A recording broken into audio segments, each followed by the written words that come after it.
Buenos días, mi nombre es María Inés Bianco, soy abogada especialista en acceso a la salud y la discapacidad y esta es una breve charla para FAIJU, familias de pacientes con artritis idiopática juvenil, y la idea es darles una breve exposición sobre los beneficios de contar o no con el certificado de discapacidad. Para entender bien primero la importancia del certificado de discapacidad debemos recordar cuál es la respuesta al derecho frente a un diagnóstico, ¿sí? En primer lugar, sabemos que la salud es un derecho humano y que está garantizada constitucionalmente. Esto no es menor porque conocer la naturaleza jurídica nos empodera diferente para el acceso. Ahora, desde la normativa infraconstitucional, uno puede hablar de una respuesta desde la normativa de salud o desde la normativa de discapacidad. Es decir, que la persona puede acceder a sus tratamientos, a la cobertura, al médico especialista, a lo que requiera, tanto desde salud como de discapacidad. ¿Cuál es la diferencia de la respuesta al derecho desde la normativa de discapacidad? Son los beneficios sociales. Por esto es muy importante saber que en principio, desde la normativa de salud, sin certificado de discapacidad, la gente puede acceder a la cobertura. Cuando esa persona se encuentra en una situación de vulnerabilidad, la respuesta es la normativa de discapacidad. Entonces, ¿cómo, ¿cuáles son las normativas básicas de salud? Tenemos lo que es el programa médico obligatorio con sus leyes complementarias, es decir, aquellas leyes que son parte integrante del programa médico obligatorio, que es un piso mínimo obligatorio que deben cubrir todas las personas que tengan un agente de seguro salud, es decir, una obra social en relación de dependencia o una entidad prepaga, ¿sí? Ahora, estas leyes complementarias tenemos la ley 26.689. Esta ley es la ley de enfermedades poco frecuentes, donde la artritis idiopática juvenil forma parte de este listado. Es decir, cuando se considera que una enfermedad es poco frecuente, cuando tiene una incidencia muy baja en relación a la situación epidemiológica del país, ¿no?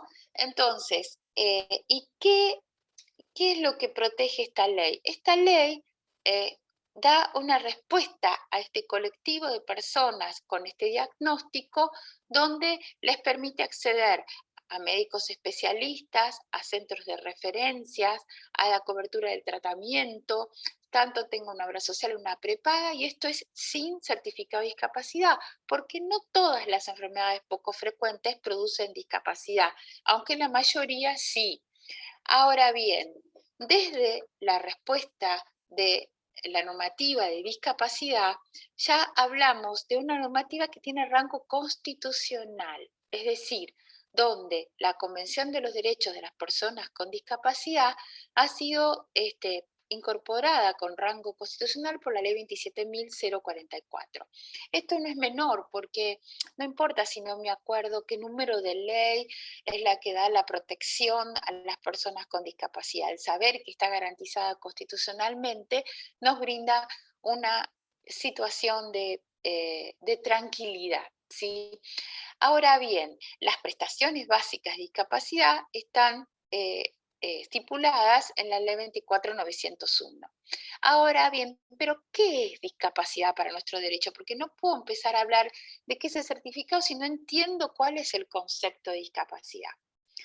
El concepto de discapacidad en nuestro país es un concepto biopsicosocial. ¿Esto qué quiere decir? Que se requieren dos elementos. Por un lado, un diagnóstico, una alteración funcional de la salud, que no importa qué tipo de deficiencia provoque, puede ser mental, motora, visceral, sensorial, o sea, no interesa. Y por otro lado, vemos que este diagnóstico en la relación, en la inserción social de la persona, se encuentra con determinados obstáculos que le provocan una desventaja en su integración social. Entonces, si yo digo que una persona, por un diagnóstico de salud, presenta una desventaja en la integración social, se quiebra el principio de igualdad ante la ley. Por lo tanto, el legislador lo que hace es darle una cobertura integral al 100% para que esa persona tenga una respuesta tanto médica como social. Por eso es muy importante entender el concepto de discapacidad. No tiene que ver con el diagnóstico, sino tiene que ver con estos obstáculos que le presenta la sociedad o la vida o el ambiente donde vive y que le impiden una participación activa o una desventaja en esa integración. Entonces, como esta cobertura, por eso la cobertura al estar de discapacidad está íntimamente relacionada con el principio de igualdad ante la ley, porque si el legislador le otorga una cobertura integral médico y social, esa persona va a estar nuevamente en una posibilidad de igualdad de oportunidades. Entonces, esta cobertura está íntimamente relacionada con el principio de igualdad ante la ley. Ahora, ¿qué es lo único que exige el legislador para que esa persona acceda a la cobertura de discapacidad? Contar con el certificado de discapacidad. Este certificado de discapacidad es un instrumento público. Es como el DNI, o sea, si lo pierdo tengo que hacer una denuncia policial. Ahora, el certificado de discapacidad, en primer lugar, no tiene que ver con el porcentaje de discapacidad que uno tenga. Es decir, uno puede tener un 5%, puede tener un 100%. No tiene que ver con baremos de eficiencia laboral. Tiene que ver con obstáculos, con una clasificación internacional, que es la Clasificación Internacional de Funcionamiento de la Salud y la Discapacidad, cuya sigla es CIF, donde establece criterios para certificar que una persona padece discapacidad. Ahora, el certificado de discapacidad tampoco tiene que ver con la declaración o el proceso de determinación de la capacidad que antes se llamaba INSAña. Es decir, el certificado de discapacidad no afecta a la capacidad jurídica de una persona. Es decir, todos somos capaces y titulares capaces de derecho. Es decir, lo que en algunos procesos, cuando una persona tiene un problema de salud mental tal que le impide administrar su propia persona y sus bienes, en ese caso hay que hacer un proceso de determinación de la capacidad y donde el juez solamente restringe determinados actos de la que hacen a la capacidad de ejercicio, pero nunca esa persona deja ser de titular de derechos. Eso es muy importante porque ni siquiera este proceso de determinación de la capacidad, que no tiene que ver con el certificado de discapacidad, tampoco se afecta la capacidad de derecho. Es muy importante porque la gente tiene miedo, o sea, hay muchos mitos sobre el certificado de discapacidad. Uno de estos es si la persona va a quedar inhabilitada. El certificado de discapacidad no altera la capacidad jurídica ni de ejercicio de una persona, ¿sí? El certificado de discapacidad no tiene que ver tampoco con el porcentaje de discapacidad para obtener un beneficio previsional, ¿sí? Por eso es muy importante tener en cuenta esto. Ahora, este certificado de discapacidad, a veces algunas madres en las consultas me preguntan, ¿pero esto le queda registrado en el DNI? No, no. Esto es un dato sensible. Todos los datos en salud gozan de las características de datos sensibles y por lo tanto solo la persona en cuanto exhibe el certificado de discapacidad para acceder a las prestaciones que el derecho le da, es que recién ahí se va a saber que esa persona tiene un certificado de discapacidad. Otra cosa es corroborar la autenticidad de ese certificado, que se puede hacer desde una página donde no están los nombres, sino que se colocan los numeritos, porque el certificado de discapacidad está hecho primero en un papel específico, determinado, que tiene una determinada calidad, tiene un código de barras, es decir, tiene determinadas normas de seguridad donde uno puede corroborar si ese certificado es auténtico o no. Pero esto no estigmatiza, el certificado no estigmatiza a la persona, la estigmatización es cultural.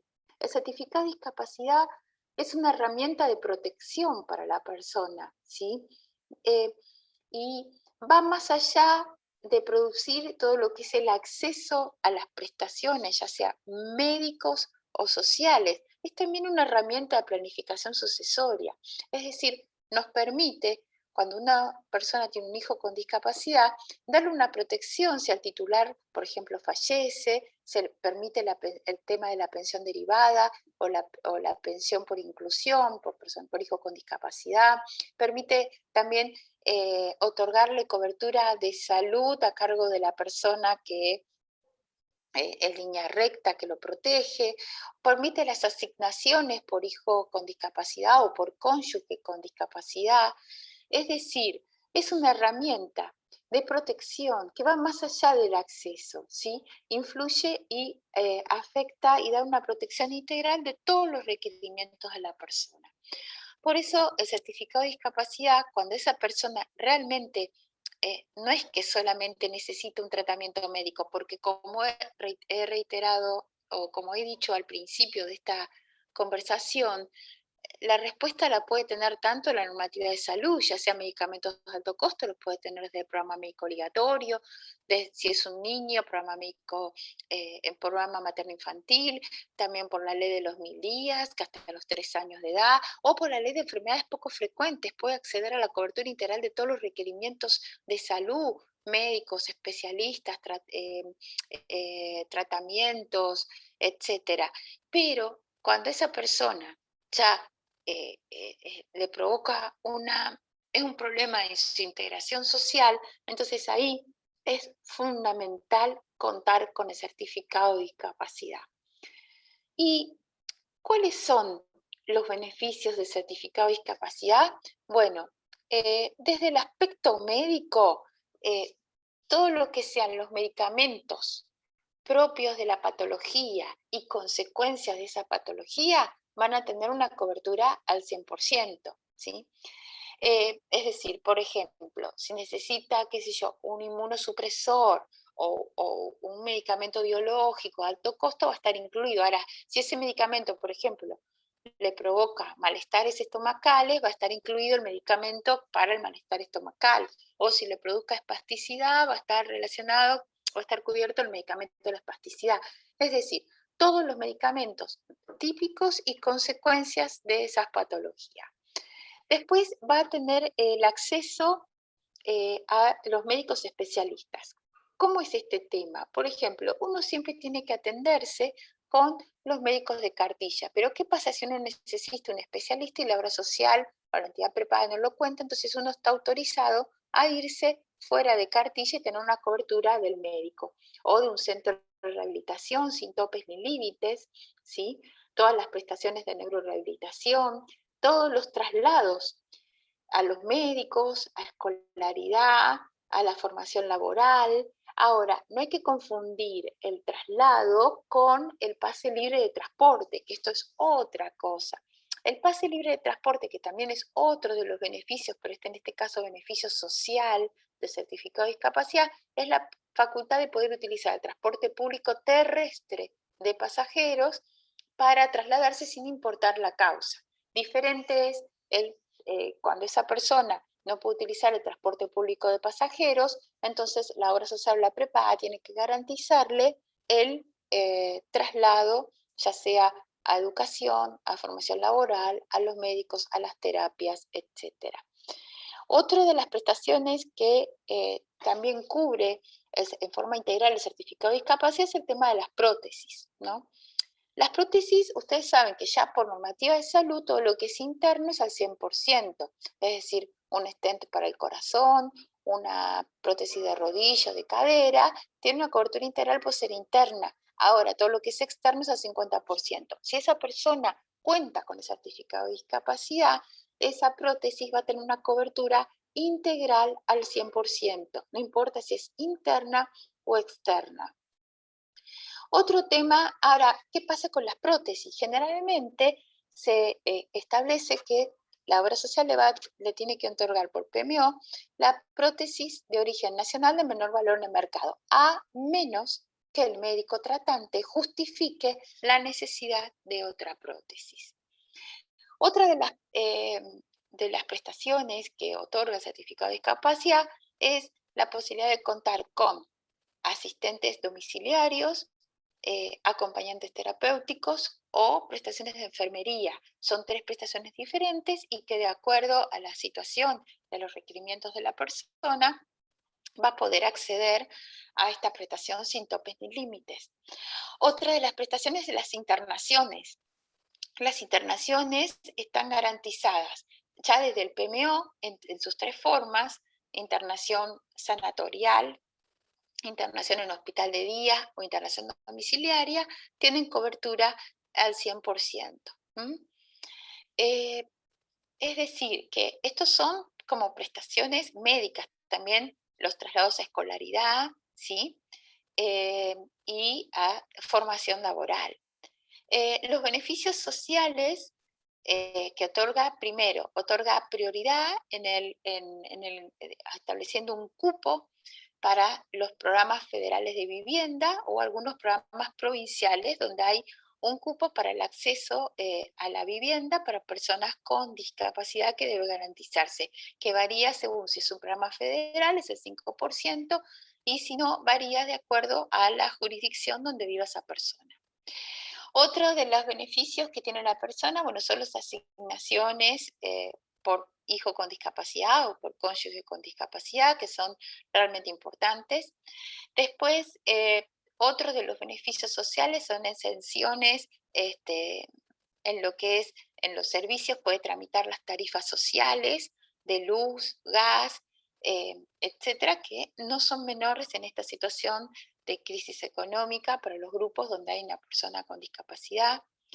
También tienen lo que es la prioridad en el cupo laboral, a igualdad de currículum, hasta cubrir el cupo y obviamente reuniendo todos los requisitos para ese trabajo en todo lo que es el Estado Nacional, los docentes descentralizados, entes públicos no estatales, las empresas que prestan servicios privatizados, o sea, hay que cumplir el cupo para personas con discapacidad, por supuesto, igualdad de currículum.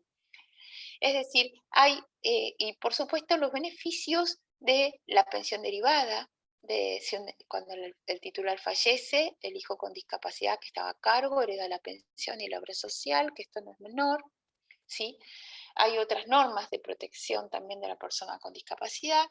Y bueno, y esto es muy importante tener en cuenta. Ahora bien, ¿cómo se tramita el certificado de discapacidad?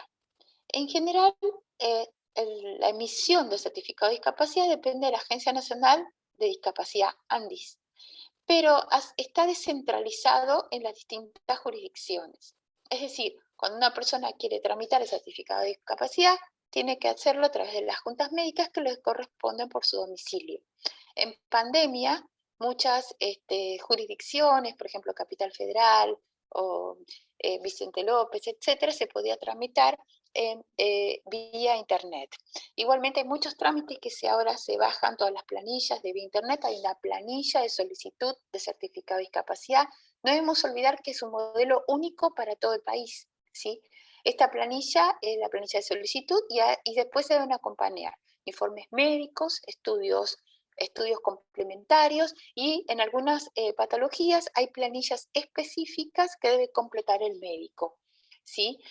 Todo esto se saca un turno que puede ser en Capital Federal, es en los centros de participación y gestión municipal, y en las jurisdicciones directamente hay que buscar la junta que le corresponde y ahí está donde se presenta. En algunos municipios se presentan los municipios y otros directamente donde tramitan las juntas. Todo esto se puede hacer, se puede buscar a través de Argentina Gobar en la parte de trámites a distancia y ahí se puede buscar toda la información, las planillas y todo.